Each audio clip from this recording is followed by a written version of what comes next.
Former Sacramento Police Chief Daniel Hahn tweeted this morning, very poignant here. He's still very involved in law enforcement despite his retirement. He said, "All too familiar tragedy in Sacramento again this morning. Crime scene tape, evidence markers, devastated families, a fearful community, and much more. There are many contributing factors to violence, and the all too familiar division is one of them."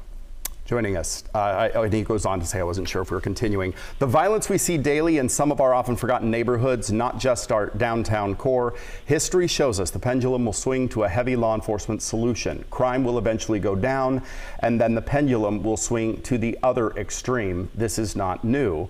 He continued here. I think we have that.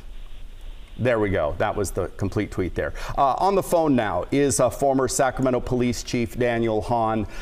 Thank you so much for joining us. This is just such a horrific day and a scene to cover. What are your thoughts beyond that tweet there when you woke up this morning or got a call that this had happened? Yeah, thank you. Well, it's just another all too frequent example of, in this case, at least 6, and actually many more for the people that were shot that are not deceased, of families that are now devastated just from one incident from last night. We had a mass shooting less than a year ago in Old Sacramento where multiple people died and multiple additional people were shot. So this is not new. But unfortunately, our solutions are usually at the extremes, either a lot more law enforcement, zero tolerance, heavy presence, or no law enforcement. And neither one of them are correct. We have to come together and address the myriad of issues that are causing and contributing to this violence and devastating families in our city. You know, I went to, it's funny, I went to Twitter just a couple hours ago because I was curious to know what you would say, if you would say anything at all. And I think you're right when you say history shows us that the pendulum will swing. We react. We're very reactive when things happen. And maybe in the short term that helps for a while. But when you talk about that bigger picture and you talk about, as we heard our council members talking about, going and getting more programs in for youth and trying to give them other alternatives, those are wonderful ideas, and in a lot of cases they work, but they take a lot of time. What happens in the next 6 months, in the next year? What can you realistically do after something like this happens? Well, I think if we do what we typically do, we will see more of the same. And so, Deirdre, when you and I were a little younger in the 80s, early 90s, we had mass increase in violent crime.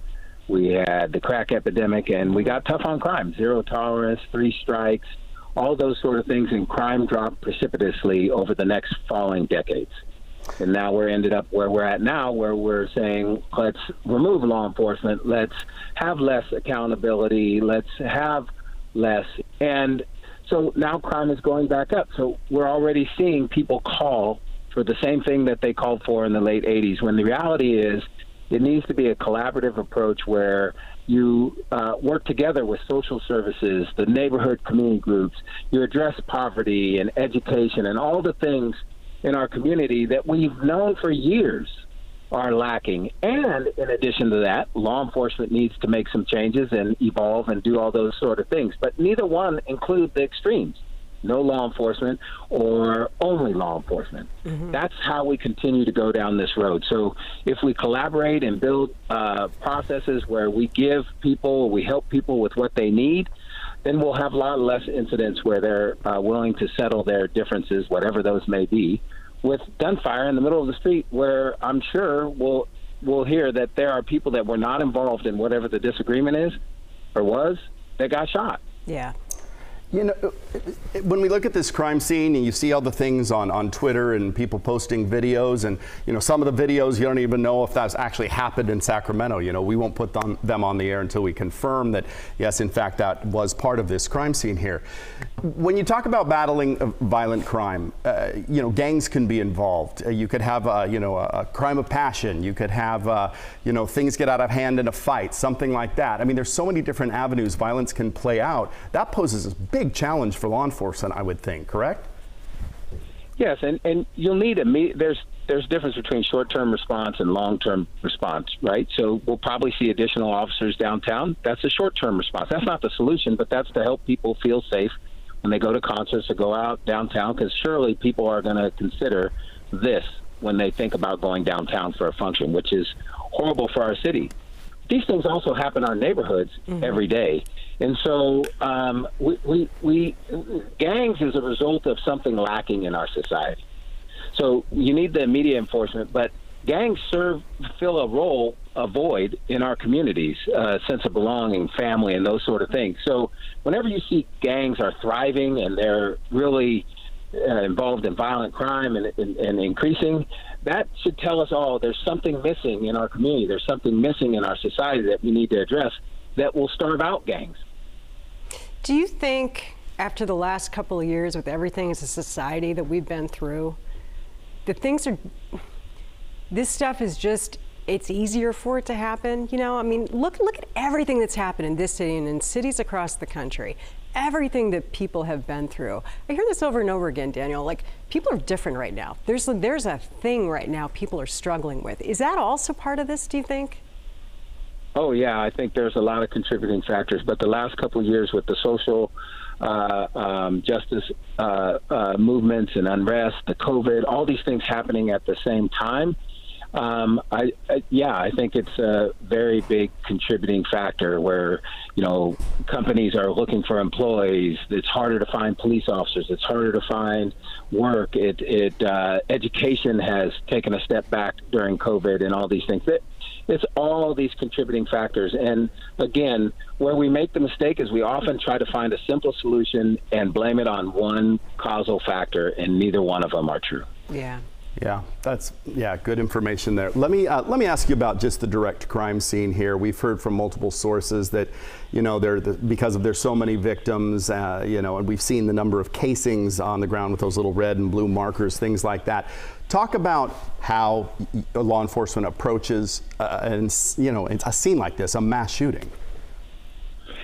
Yeah, these are really taxing on the community and law enforcement because it's an act. When it first occurred, there's gunshots ringing out. There's people, you know, panicking, running everywhere. So the people that respond, whether it's police officers, fire personnel, ambulance personnel, have to be safe and ensure that whatever violence is going on isn't happening anymore. And then they have to help render aid.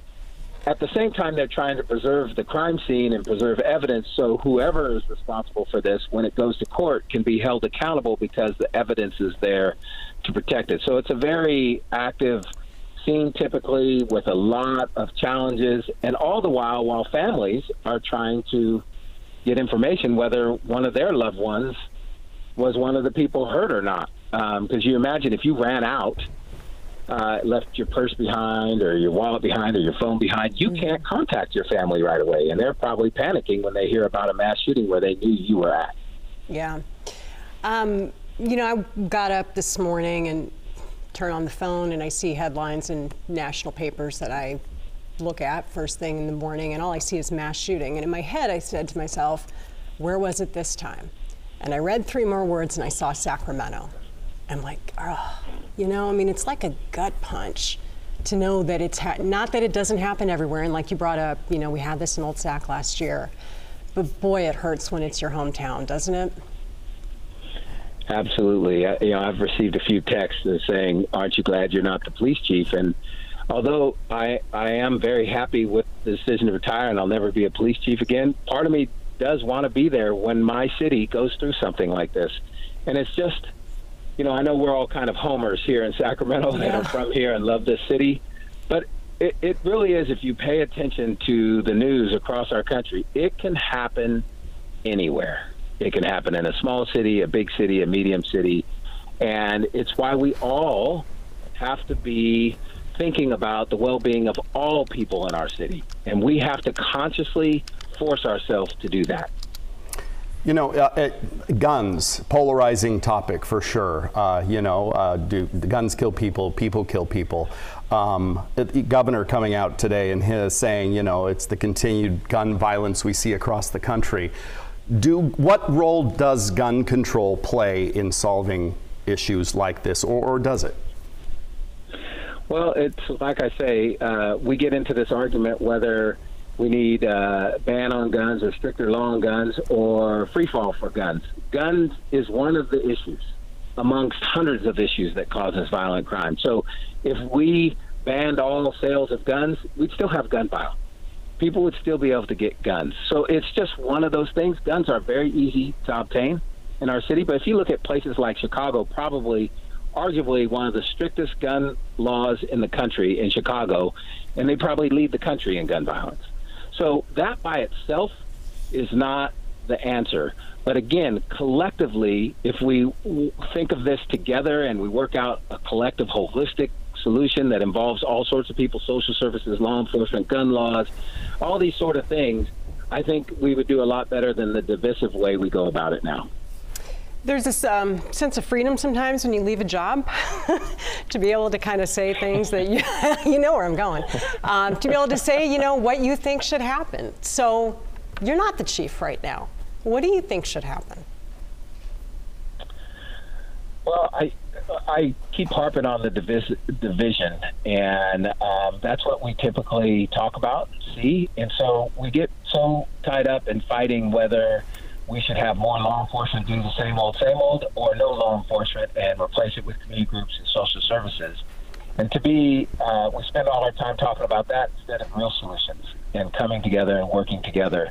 I think it's no doubt officers shouldn't respond to all the things that they're coming now, but we have to have something in place for them to respond to, because when you're in crisis, you don't really care who responds. You need somebody that's going to respond that is the most capable of helping you. And that's what I don't see a lot of these days. We're too busy fighting each other and defending our own turf and all those sort of things, instead of going, look, this is unacceptable. What we've been doing isn't working, clearly, both on law enforcement's behalf and others' behalf. And we need to do something different. Let's start working together instead of tearing each other down. Yeah. All right. I was thinking when we were watching our local leaders talk, everybody's on the same page right now. We know from previous things it doesn't take much for people to come off that same page. It sure would be nice if the conversation starts today and actually continues. Yeah, and I would say as long as all people are at the center of that, and that is our purpose, is to serve all people and ensure that all people have equal chances and equal opportunities and have safety.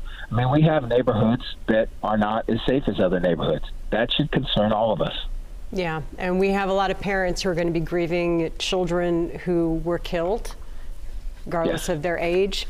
And we have parents who will grieve their kids who might have been the ones who caused this too. Yeah. And they also hurt and grieve off of something like this too. So many victims. And it's worth thinking about them on a day like this too. And they're going to grieve no matter what the background and history of their child or loved one was. They're going to grieve just the same. Hey, former Chief Daniel Hahn, thank you so much for making yourself available. We appreciate your take. Thank you. All right.